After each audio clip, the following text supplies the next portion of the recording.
여러분 안녕하십니까? 54, 55 대화를 통해서 여러분들에게 이 참 페이크 건에 대해서 주의할 점, 그리고 어떻게 봐야 하는 것을 말씀을 드렸는데, 그거를 제가 설명하다 보니까 이런 페이크의 크리미널 케이스도 진화하는구나, 이것을 느끼게 되었습니다. 이 부분들이 과거의 아날로그 식의 페이크 크리미널 케이스에서 지금 IT가 발달하면서 디지털식 페이크 크리미널 케이스로 진화된 것을 54강, 55강을 통해서 알 수 있습니다. 한 16년 전에 스위스 지리에서 이런 일이 있었어요. 아주 정상적인 인베스트 회사입니다. 스위스 지리에 있는 그 지리의 아주 아름다운 호수 옆에 그 회사가 자기들 자체 건물도 갖고, 그러니까 로이야들도 굉장히 쟁쟁한 로이야들이 되죠. 자본금도 많고, 실제로 SBC나 뱅게런티를 바이앤셀하는 이런 회사예요. 그런데 이 회사가 이 스위스의 Z 회사를 합시다. 이 Z 회사가 어떤 일을 벌였는가 하면은, 홍콩에 있는 어느 회사하고 계약을 했는데, SBC 5천만 불, 50M에 바이앤셀 계약을 했어요. 그 계약을 하면서 그러니까 한마디로 purchase agreement를 한 거죠. 그걸 하면서 아무런 업프론트 피, 미리 계약금을 받는 이런 게 전혀 없었어요.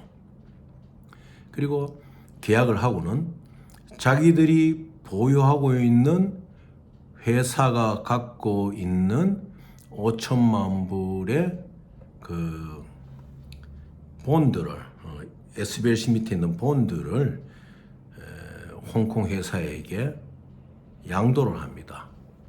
조건부 양도를. 무엇이냐?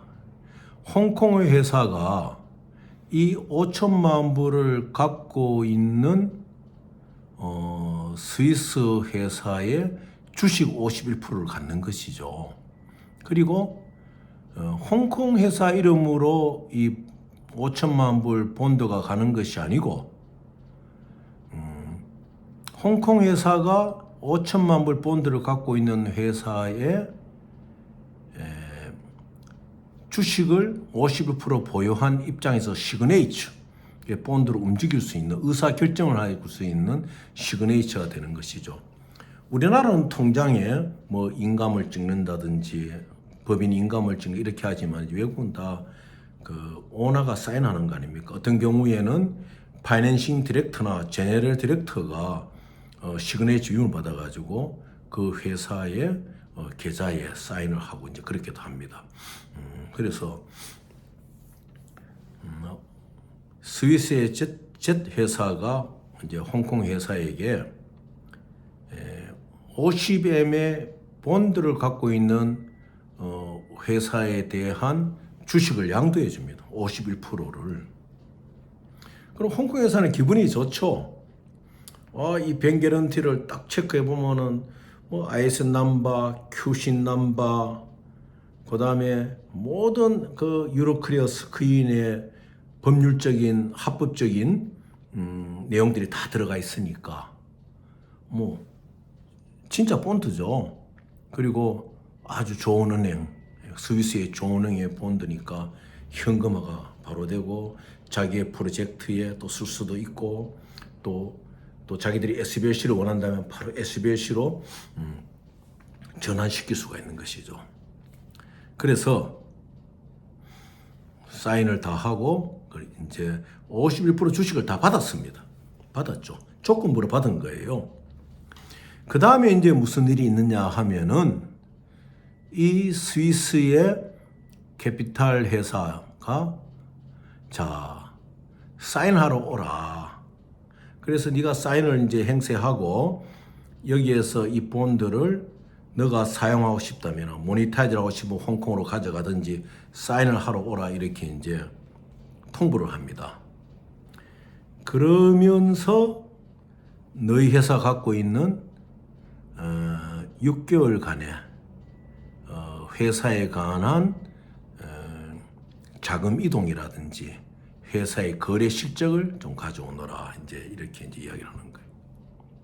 여기에 바로 이제 함정이 있었던 거죠. 왜? 51%의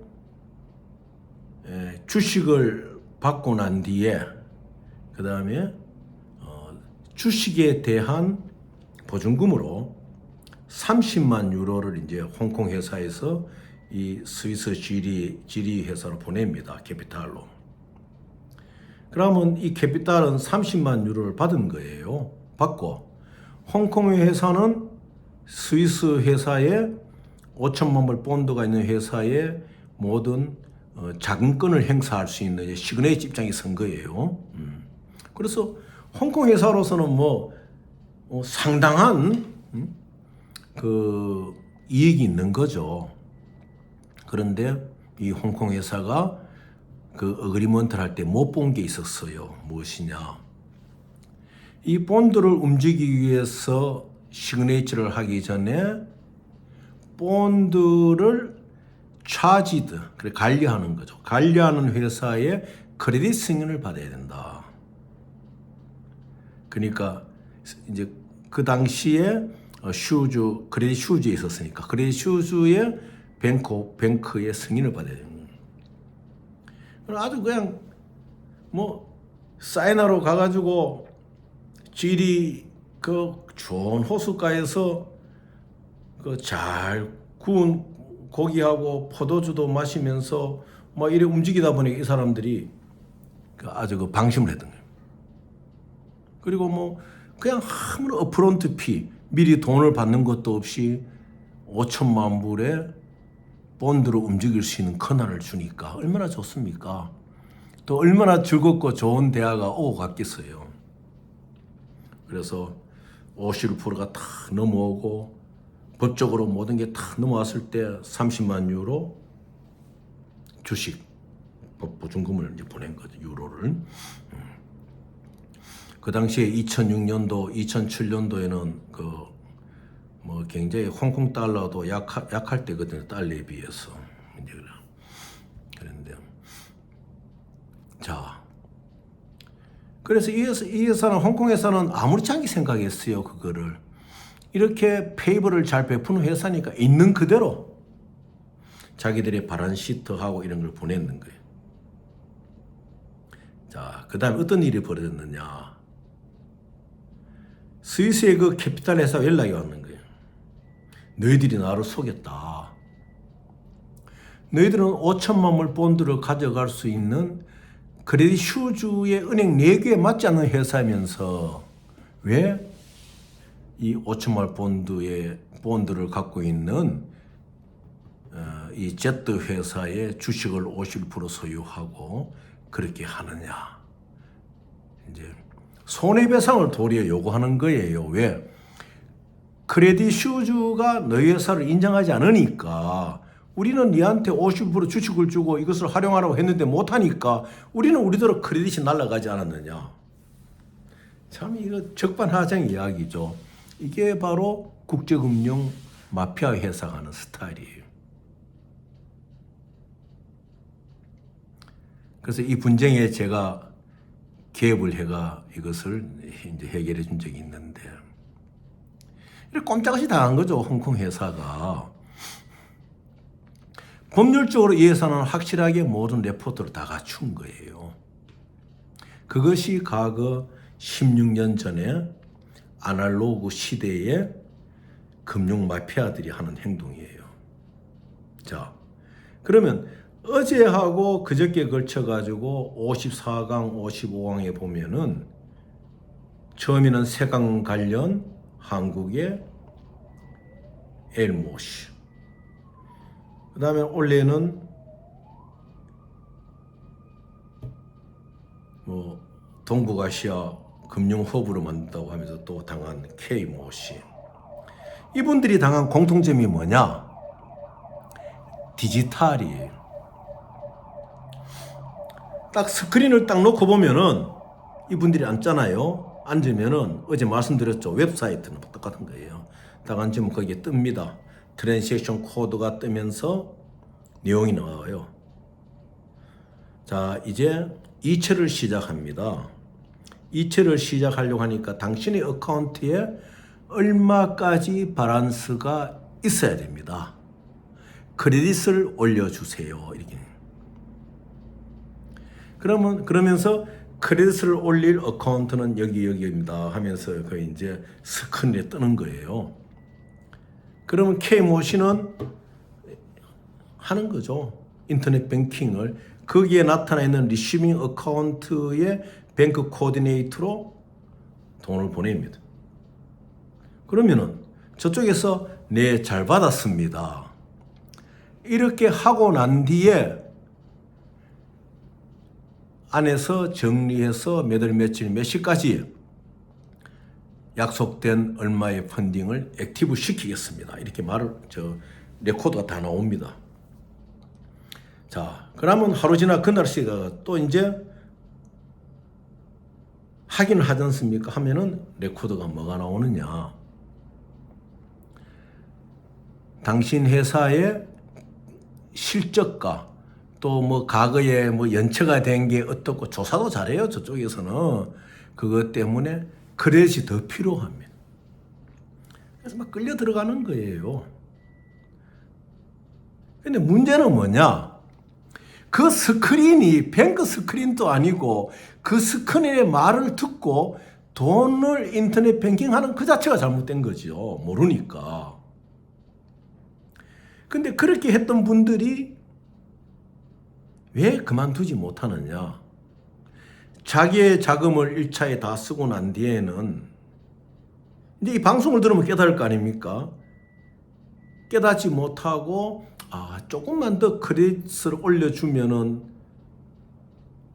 중국에 파이반이 돼가는 힘 있는 그 사람의 돈이 홍콩 HSBC한테 온다. 그런 희망에 돈을 계속 부어였는 거예요.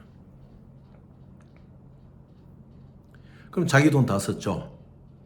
그럼 또 옆에 주면서 빌리는 거예요.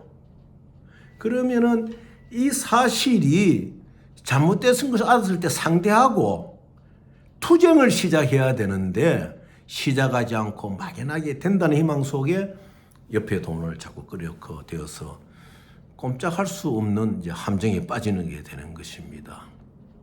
그래서 이 페이크 프라우드도 진화하는구나.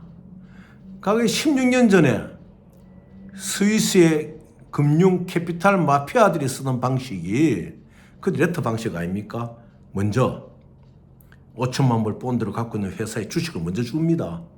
그리고는 막상 쌓인 시점에 주식을 주고 주식을 5천만 불 획득할 수 있는 주식을 줬으니까 30만 유로 보내는 건 아무것도 아니죠. 주식, 5천만 본드가, 너가 이 회사에 50을 주주로서 그런 행사에 대한 범주로 다 남아있거든요. 조사에도.